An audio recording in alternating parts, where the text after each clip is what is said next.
Have you ever heard of the Roman legend Caritas Romana? This story begins with a Roman nobleman named Simon, who was imprisoned for criticizing corrupt officials and was harshly sentenced to death by starvation, an extreme punishment for what would today be considered a minor political offense.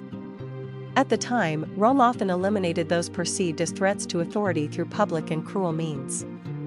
Simon, challenging the vested interests of the elite, was seen as a dangerous dissenter and left to die slowly in prison, forbidden even basic nourishment. His daughter, Pero, secretly visited the prison to comfort him. With guards strictly prohibiting any food from entering, she made a shocking decision. She fed her father with her own breast milk to keep him alive.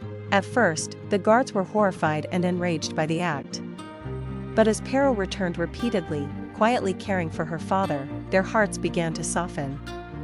Her tearful eyes, trembling hands, and the gentle way she touched her father stirred deep empathy and awe. The silent exchange between them conveyed a love stronger than words. Eventually, the guards were so moved they allowed her to continue. The Roman Senate was informed, and, impressed by the daughter's devotion and sacrificial love, granted Simon a pardon. This powerful legend deeply inspired Peter Paul Rubens. In 1612, he brought the moment to life in oil on canvas. Today, this masterpiece is housed in the Hermitage Museum, measuring 1.4 meters tall and 1.8 meters wide.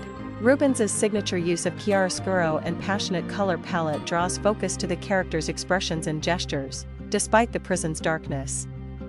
Pero's compassionate face and Simon's desperate gaze breathe life into the canvas. The painting vividly embodies two core Roman virtues: pietas, filial piety, and caritas, charity, values that were central to Roman ethics, emphasizing duty to family and selfless love. These virtues continue to resonate, offering ethical reflections on family, sacrifice, and love in our own time. Rubens revisited the theme in 1630.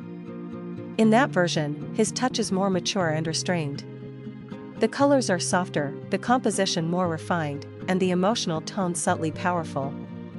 Pero's posture becomes gentler and more natural, while Simon's presence is less desperate but evokes deeper empathy. When viewing this artwork, pay attention to four key elements. First, the expressions, the love and sacrifice are written in their eyes. Second, their poses, the connection and tension are masterfully conveyed. Third, the chiaroscuro, the dramatic lighting typical of Baroque painting. Fourth, the red garments, a symbol of life, passion, and sacrifice. If this story of emotion and sacrifice moved you, please like and subscribe.